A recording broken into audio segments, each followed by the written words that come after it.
नमस्कार प्रिय दर्शकों, एक बार फिर आपका स्वागत है हमारे YouTube चैनल प्राचीन ज्ञान सच्चा ज्ञान में। प्रिय दर्शकों, यदि आप गांव में रहते हैं तो ये कहावत आपने जरूर सुनी होगी कि पाप का बाप का नाम क्या है। प्रिय दर्शकों, शहरों में भी इस कहावत को बहुत से लोग जानते हैं और इस कहावत को कहते भी रहते हैं कि पाप का बाप का नाम क्या है। ये कहानी बहुत ही इंटरेस्टिंग है। जो बंदा इस कहानी को दिल से सुनता है, ध्यान लगा के सुनता है, उसका भाग्य उदय होना बिल्कुल तय है। उसे कोई नहीं टाल सकता। प्रिय दर्शकों, इस कहानी को सुनने के बाद आप भी अपना भाग्य उदय कर सकते हैं। यदि आप इस कहानी पे अमल करते हैं, इस कहानी को ध्यान से सुनते हैं और इसको समझने की कोशिश करते हैं, तो आप भी अपना भाग्य उदय बड़े आराम से कर सकते हैं। शुरू करते हैं आज का ये वीडियो। इससे पहले जो लोग हमसे नए जुड़े हैं वो हमारे चैनल को सब्सक्राइब करें, अच्छे अच्छे कमेंट करें, बेल आइकन ऑन करना ना भूलें, जिससे कि हर आने वाली वीडियो का नोटिफिकेशन सबसे पहले आपको मिले।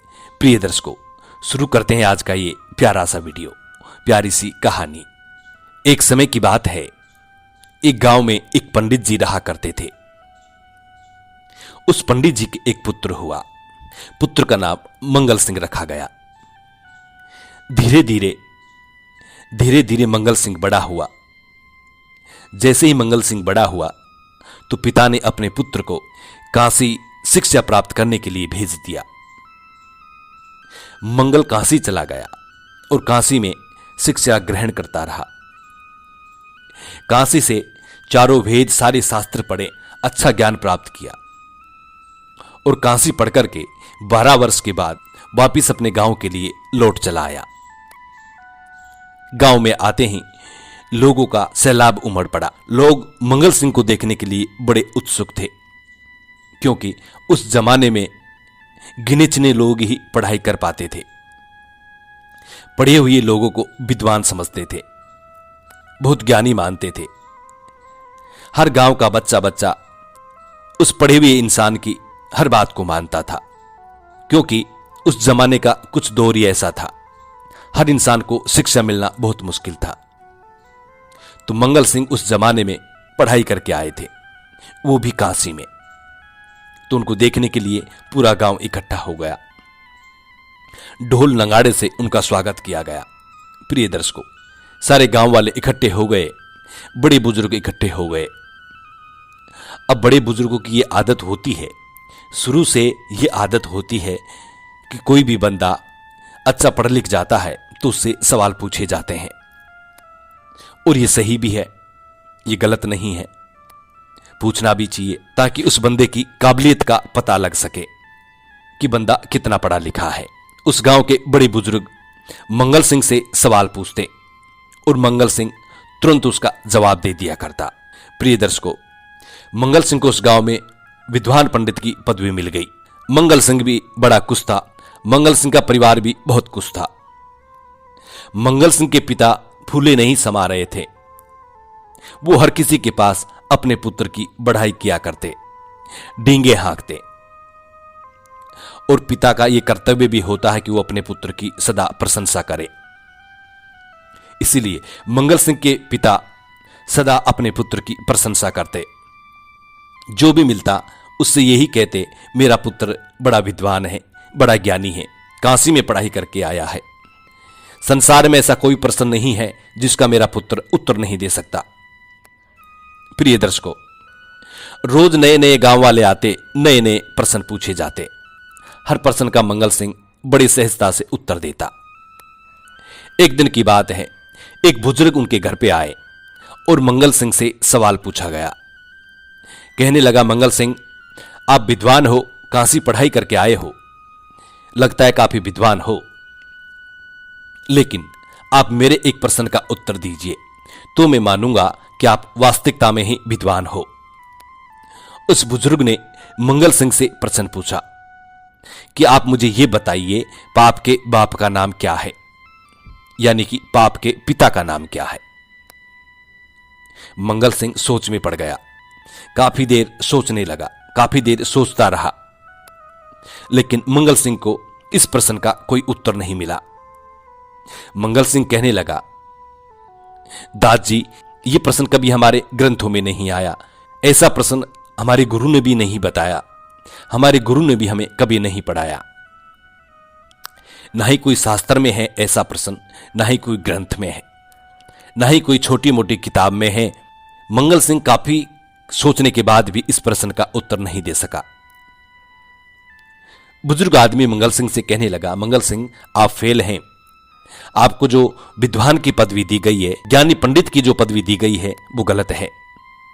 आप विद्वान नहीं हो सकते। मंगल सिंह का पिता बड़ा दुखी हो गया, क्योंकि पुत्र फेल हो चुका था। इसलिए मंगल सिंह के पिता बहुत दुखी हो गए। मंगल सिंह के पिता मंगल सिंह को कहने लगे, मंगल सिंह, यदि तुम इस प्रश्न का उत्तर नहीं दे सकते तो तुम्हारी सारी पढ़ाई बेकार है। मंगल सिंह को भी अच्छा नहीं लगा। पिता ने अपने पुत्र से कहा, मंगल सिंह, यदि तुम इस प्रश्न का उत्तर नहीं दे सकते तो आपकी शकल मुझे नहीं देखनी है, अपनी शकल मुझे मत दिखाना, चले जाओ यहां से। मंगल सिंह बड़ा सोच में पड़ गया। मंगल सिंह सोचने लगा, हो सकता है इस प्रश्न का उत्तर काशी में मेरे गुरु के पास ही मुझे मिल सकता है। मंगल सिंह अपने पिता को वचन देते हैं, पिताश्री, मैं जब तक आपको अपनी शकल नहीं दिखाऊंगा, जब तक इस प्रश्न का उत्तर नहीं बता दूं। मंगल सिंह अपने पिता को यह वचन देकर के वहां से रवाना हो जाते हैं, सीधे काशी के लिए रवाना हो जाते हैं। काशी जाकर के अपने गुरु को दंडवत प्रणाम करते हैं। गुरु से जाके कहते हैं, गुरुदेव, या तो आपने मुझे अधूरा ज्ञान दिया है, या आपसे ज्ञान ग्रहण करने में मैं असक्षम रहा। गुरुदेव कहने लगा, मंगल सिंह, तुम्हें संपूर्ण ज्ञान प्राप्त है, तुम विद्वान हो। मंगल सिंह गुरु से कहता, गुरुदेव नहीं, मैं अभी विद्वान नहीं हूं, मैं कुछ भी नहीं हूं। मेरे ग्राम के अंदर एक बुजुर्ग ने मुझे एक सवाल पूछा है और उस सवाल का मैं उत्तर नहीं दे सका। तुम्हें विद्वान कहां से हुआ? गुरुदेव मंगल सिंह से कहते हैं, मंगल सिंह, संसार में ऐसा कोई प्रश्न नहीं है जिसका उत्तर आप नहीं दे सकते। मंगल सिंह वही प्रश्न अपने गुरु के समक्ष रखता है। क्या आप मुझे इस प्रश्न का उत्तर दीजिए कि पाप का बाप का नाम क्या है, यानी पाप का पिता का नाम क्या है?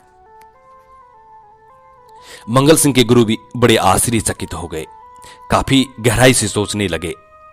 सारे ग्रंथों को खंगाल डाला, सारे वेद पुराणों को खंगाल डाला, लेकिन इस प्रश्न का कहीं उत्तर नहीं लिखा मिला। मंगल सिंह के गुरु भी बड़े गहन सोच में पड़ गए। मंगल सिंह के गुरु से भी इस प्रश्न का कोई उत्तर नहीं लगा। मंगल सिंह कहता, देखिए गुरुदेव, मैंने सत्य कहा ना कि हम विद्वान नहीं हैं, क्योंकि हमसे एक प्रश्न का उत्तर नहीं लग सकता तो हम विद्वान कहां से हुए? प्रिय दर्शकों, मंगल सिंह के गुरु भी बड़े अफसोस में पड़ गए। मंगल सिंह के गुरु मंगल सिंह से कहने लगे, मंगल सिंह, इस प्रश्न का उत्तर तो मेरे पास भी नहीं है। प्रश्न बिल्कुल सही है, लेकिन इस प्रश्न का उत्तर भी तो होना चाहिए। प्रश्न गलत नहीं है, प्रश्न सही है कि पाप का बाप का नाम क्या है। मंगल सिंह काफी उदास होकर के अपने गुरु आश्रम से रवाना हो जाते हैं। विचार करते आते हैं कि कहीं न कहीं तो मुझे इस प्रश्न का उत्तर मिलेगा ही। गुरु से नहीं मिला, कोई अन्य गुरु से मिलेगा, यही सोचते हुए मंगल सिंह जा रहे थे। तभी रास्ते में एक वेश्याओं का अड्डा पड़ता था। मंगल सिंह काफी सुंदर था, नौजवान था, हट्टा कट्टा था। उस अड्डे की मालकिन की मंगल सिंह पर नजर पड़ जाती है। मंगल सिंह को देखकर वेश्याओं के अड्डे की मालकिन सोचने लगती है कि बंदा बड़ा अट्टा कट्टा है, लगता है कोई नौजवान पुरुष है, लगता है कोई ज्ञानी पंडित भी है, लेकिन इतना उदास क्यों है? मंगल सिंह बहुत उदास था। मंगल सिंह के इसी उदासी को देखकर वेश्याओं के अड्डे की मालकिन मंगल सिंह को अपनी दासी द्वारा बुलाती है। दासी मंगल सिंह को जाके कहती है, हे नौजवान, तुम्हें मेरी मालकिन बुला रही है। मंगल सिंह उस दासी से कहता है, आपकी मालकिन को मुझसे क्या काम है?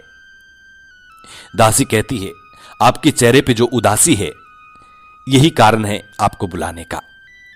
मालकिन ये जानना चाहती है कि आपके चेहरे पे उदासी क्यों है। आप पंडित हैं, शकल से पंडित लगते हैं, नौजवान लगते हैं, ज्ञानी विद्वान लगते हैं, फिर भी आपके चेहरे पर इतनी उदासी क्यों है? मंगल सिंह दासी से कहता है, आपकी मालकिन के पास मेरी उदासी का कोई जवाब नहीं है। जहां बड़े बड़े आचार्य, बड़े बड़े गुरु लोग फेल हो चुके हैं, वहां आपकी मालकिन क्या उत्तर देगी? लेकिन फिर भी उदासी जिद करती है कि आपको चलना ही पड़ेगा। मंगल सिंह उस दासी के साथ अड्डे की मालकिन के पास जाता है और जाके कहता है कि मुझे क्यों बुलाया जी? वो पूछने लगती है कि तुम्हारे चेहरे पे इतनी उदासी क्यों है?